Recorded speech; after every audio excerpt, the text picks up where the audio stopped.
السلام علیکم عزیز طلبہ و طالبات، آن لائن کلاسز میں خوش آمدید۔ عزیز طلبہ و طالبات، ہمارا جو آج کا عنوان ہے وہ ناصر کاظمی کی غزل ہے۔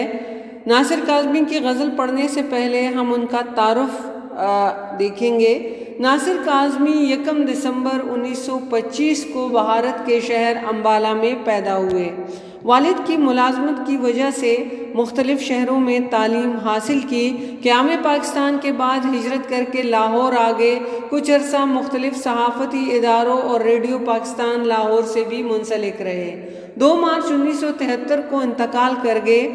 ناصر کی غزلوں میں قدیم رنگ اور جدید رومانی رویوں کا امتزاج ہمیں ملتا ہے۔ ناصر کاظمی کی شاعری میں حزن و یاس، محرومی اور ناکامی کا احساس بہت نمایاں ہے۔ آئیے ہم ان کی غزل پڑھتے ہیں۔ غزل کا پہلا شعر دیکھتے ہیں۔ سفر منزل شب یاد نہیں، لوگ رخصت ہوئے کب یاد نہیں۔ عزیز طلبہ و طالبات، ناصر کاظمی کی یہ غزل ان کے مجموعہ کلام برگنے سے ماخوذ ہے۔ آئیے ہم مشکل الفاظ کے معنی دیکھتے ہیں۔ سفر منزل شب، سفر منزل شب کا مطلب ہوتا ہے شب کی منزل کا سفر، مراد ناسازگار حالات۔ یاد نہیں مراد معلوم نہیں۔ رخصت ہوئے مراد بچھڑ گئے۔ کب، کس طرح، کس زمانے میں۔ اس کا مفہوم دیکھیے کہ رنج و الم انسان کے ذہن سے ہر چیز کو محو کر دیتے ہیں۔ رنج و الم انسان کے ذہن سے ہر چیز کو محو کر دیتے ہیں۔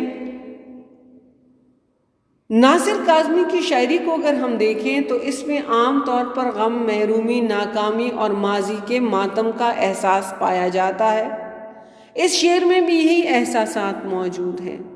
ناصر کاظمی کو میر تقی میر کی بازگشت کہا جاتا ہے۔ جیسے میر کے کلام میں غم روزگار، غم جانا ہمیں ملتا ہے، اسی طرح ناصر کی شاعری میں بھی ہجرت، غم روزگار، غم جانا، یاد ماضی، ناکامی، اداسی اور زمانے کی ناقدری جیسے موضوعات پائے جاتے ہیں۔ لیکن ہجرت ان کی شاعری کا بنیادی موضوع ہے۔ ہجرت اور اداسی کا تاثر ناصر کی زندگی اور شاعری میں ہمیں نمایاں نظر آتا ہے۔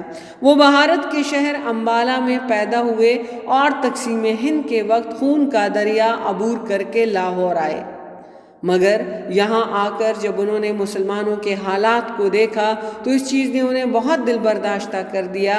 اس لیے ان کے اشعار میں بھی ہمیں اداسی کی گہری چھاپ صاف دکھائی دیتی ہے۔ غزل کا یہ مطلب اگر ہم اس کو دیکھیں تو ناصر نے اپنی غموں بھری زندگی کی بھرپور عکاسی یہاں پر کی ہے۔ وہ کہتے ہیں کہ مجھے کبھی چین نصیب نہیں ہوا، میں نے ہمیشہ اضطراب کی کیفیت میں زندگی گزاری۔ مجھے ساری زندگی مختلف مصائب اور مشکلات کا سامنا کرنا پڑا۔ میں نے اپنی زندگی اتنے کرب میں گزاری ہے کہ مجھے اب یہ بھی یاد نہیں کہ جو رشتہ دار، عزیز، دوست، احباب میرے شریک سفر تھے وہ کب، کہاں، کس وقت مجھ سے جدا ہو گئے۔ اس سفر میں کس نے میرا کتنا ساتھ دیا، کون مجھ سے کب بچھڑ گیا، کس نے کہاں راستہ بدل دیا، مجھے کچھ یاد نہیں ہے۔ غرض غم و آلام کی کثرت کے سبب مجھے سب کچھ بھول گیا ہے۔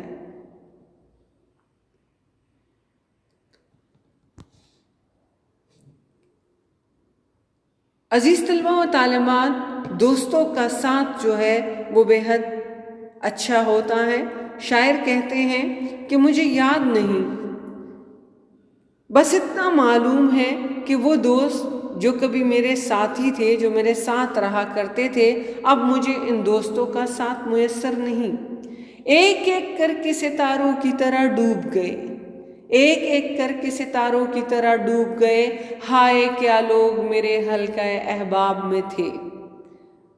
اپنوں سے بچھڑ کر زندگی گزارنا، تنہا زندگی گزارنا کسی عذاب سے کم نہیں ہوتا، اور اس عذاب کی اذیت نہ کی ان سے پوچھی جائے۔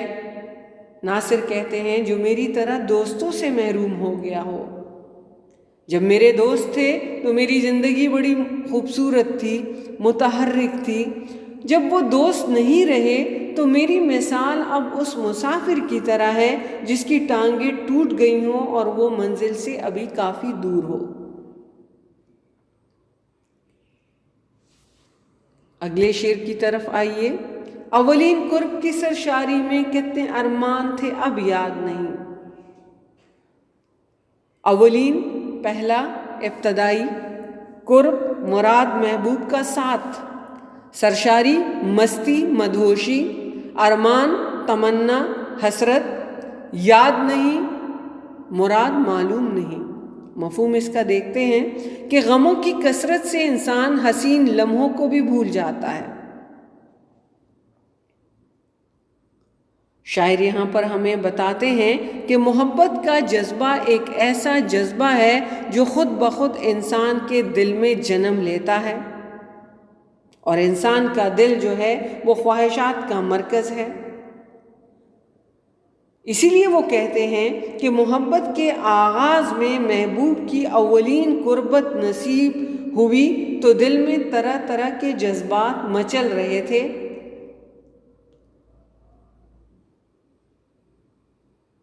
عجیب عجیب خواہشات جنم لے رہی تھی۔ اگر ہم دیکھیں تو محبت اگر دو طرفہ ہو تو آغاز محبت میں عاشق اور معشوق میں میل ملاقاتیں ہوتی ہیں، راز و نیاز کی باتیں ہوتی ہیں، ساتھ جینے اور ساتھ مرنے کی قسمیں کھائی جاتی ہیں۔ تب محبوب کی التفات اور عنایات بھی عروج پر ہوتی ہیں، اور یہ زمانہ عاشق کی زندگی کا خوبصورت زمانہ ہوتا ہے۔ وہ ہر وقت محبوب کے بارے میں سوچتا رہتا ہے، یہاں تک کہ اپنے تمام رشتوں سے بے خبر ہو جاتا ہے۔ اسے دنیا کی ہر چیز بے معنی دکھائی دیتی ہے۔ غرض عاشق پر ایک عجیب سی کیفیت طاری رہتی ہے۔ ناصر کاظمی نے کچھ اسی قسم کا مضمون بیان کیا ہے۔ وہ کہتے ہیں کہ ابتدائے عشق میں جب محبوب مجھ پر مہربان تھا تو اس زمانے میں مجھے دنیا و مافیہ کی کوئی خبر نہیں تھی۔ میں ہر وقت محبوب کے ساتھ زندگی بسر کرنے کے خواب دیکھا کرتا تھا۔ دل میں بے شمار ارمان تھے، ہزاروں خواہشات تھی، مختصر یہ کہ دل خوشی سے پھولے نہیں سماتا تھا۔ لیکن پھر رفتہ رفتہ محبوب مجھ سے دور ہو گیا، اس کی محبت نفرت میں بدل گئی، میرے سارے ارمان خاک میں مل گئے، میری ہر خوشی غم میں بدل گئی، جس کے سبب میری حالت روز بروز بگڑتی گئی، یہاں تک کہ میری یادداشت بہت کمزور ہو گئی۔ لہٰذا میں یہ بھول بیٹھا ہوں کہ ماضی میں میرا دل کن حسرتوں کے لیے بےتاب رہتا تھا۔ غموں کی کثرت کے سبب انسان زندگی کے حسین لمحات کو بھی بھول جاتا ہے۔ ٹوٹا طلسم عہد محبت کچھ اس طرح، ٹوٹا طلسم عہد محبت کچھ اس طرح، پھر آرزو کی شمع فروزاں نہ کر سکے، پھر آرزو کی شمع فروزاں نہ کر سکے۔ یعنی وہ کہتے ہیں کہ پھر جب حالات بدلے تو اس محبوب نے جب بے وفائی کی، میرا دل توڑ دیا، ہماری دوستی کا خاتمہ ہو گیا، تو اس بے وفا نے جاتے ہی میرے دل کے سارے ولولے، سارے جذبے، ساری محبتیں چھین لی۔ اب اس مرحلے پر مجھے کچھ یاد نہیں کہ میں نے کیا پانا چاہا تھا اور کیا نہیں۔ شعر نمبر 3 دیکھتے ہیں۔ کہتے ہیں دل میں ہر وقت چبھن سی رہتی تھی مجھے کس کی طلب یاد نہیں۔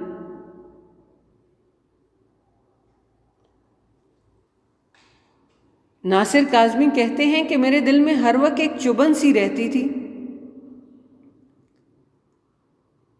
اس کا جو مفہوم ہے وہ آپ دیکھیے کہ زندگی کی تلخیوں کے باعث انسان حسین یادوں کو بھی بھول جاتا ہے۔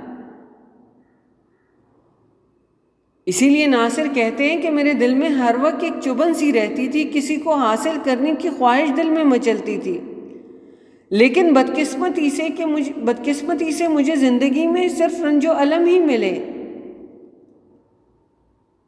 ہمیشہ ناکامیاں ہی میرا مقدر بنی، جن کی وجہ سے میں یہ بھول بیٹھا ہوں کہ میرے دل میں یہ جو ہلکا ہلکا درد ہوتا تھا اس کا سبب کیا تھا۔ وہ کون تھا جس کے حصول کے لیے میرا دل بے قرار رہتا تھا، جس کی وجہ سے میں مضطرب تھا، جس کی وجہ سے میرے دل میں ہر وقت ایک کسک رہتی تھی اور وہ مجھے بے چین کیے رکھتی تھی، میرا کہیں جی نہیں لگتا تھا۔ کاش مجھے یاد آئے کہ میں ماضی میں کس شخص کے لیے مضطرب رہتا تھا۔ پے در پے کے غموں نے شاعر کو یہ بھی بھلا دیا ہے کہ گزرتے دنوں میں وہ کسے حاصل کرنا چاہ رہے تھے، گزرے دنوں میں وہ کسے حاصل کرنا چاہتے تھے۔ آج تک اپنی بے کلی کا سبب، آج تک اپنی بے کلی کا سبب خود بھی جانا نہیں کہ تجھ سے کہیں۔ کہتے ہیں کہ اب محبوب کے بغیر زندگی بے کیف و بے رنگ محسوس ہوتی ہے، وہ والہانہ پن اب برقرار نہیں رہا۔ مشکلات کے ساتھ وہ کہتے ہیں کہ اب میں نے جینا سیکھ لیا، رنج سے خوگر ہوا انسان تو مٹ جاتا ہے غم، رنج سے خوگر ہوا انسان تو مٹ جاتا ہے رنج، مشکلیں مجھ پر پڑی اتنی کہ آساں ہو گئی۔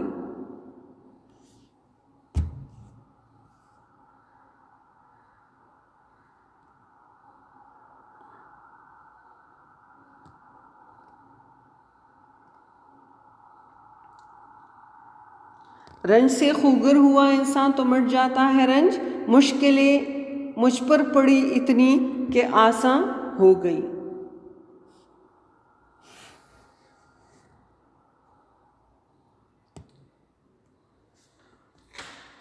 اگلے شعر کی طرف آئیے۔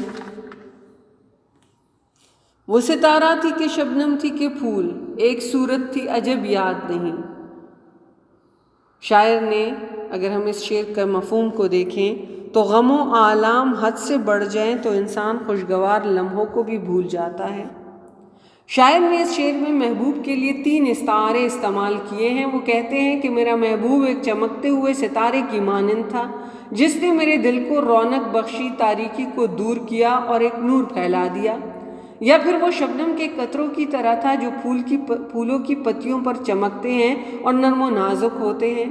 یا وہ ایک پھول تھا جس نے مجھے اپنی خوبصورتی اور مہک سے مدہوش کیا، یعنی میرے محبوب میں ستارہ، شبنم اور پھول کی تمام خوبیاں موجود تھی۔ چمکتا ہوا چہرہ تھا، نازک اندام تھا، سراپا حسن تھا، اور میں اس خوش فہمی میں مبتلا تھا کہ زندگی بھر اس کا ساتھ، اس کا اعتماد اور اس کی محبت مجھے میسر ہوگی۔ میری ساری زندگی اس طرح خوش و خرم گزرے گی، لیکن میری یہ خوش فہمی ہی ثابت ہوئی۔